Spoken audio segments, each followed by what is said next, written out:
ہاں یہ ان کا بھائی کا سوال یہ ہے کہ قرآن میں آتا ہے حضرت ایوب علیہ الصلوۃ والسلام سے اللہ نے بیماری میں ان کے اہل و عیال چھین لیے, ان کی اولاد چھین لی. آتیناہ اہلہ, اللہ فرماتے جب ہم نے ان کو شفا دی تو ان کے گھر والے بھی لوٹا دیے, بیوی رہ گئی تھی جس نے خدمت کی, باقی سب اولاد کی موت واقع ہو گئی تھی. تو یہ بھی آزمائش تھی نا اسی بیماری میں. تو اللہ فرماتے ہیں جب ہم نے ایوب کو علیہ السلام کو آزمایا, جب ہم نے ان کو شفا دی تو آتیناہ اہلہ ومثلہ معہم رحمۃ منا, ہم نے ان کو ان کی اولاد بھی دے دی اور اس جیسی اور بھی دے دی.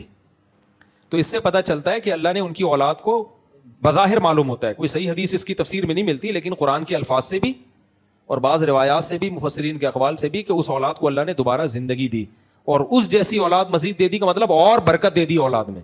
تو یہ آیت اس بات کی بھی دلیل ہے کہ بچے دو ہی اچھے, یہ کانسیپٹ ہی غلط ہے. اللہ تو کہہ رہا ہے کہ ایوب علیہ السلام کو میں نے ڈبل اولاد دے دی, تو اس کا مطلب اولاد اللہ کی نعمت ہے.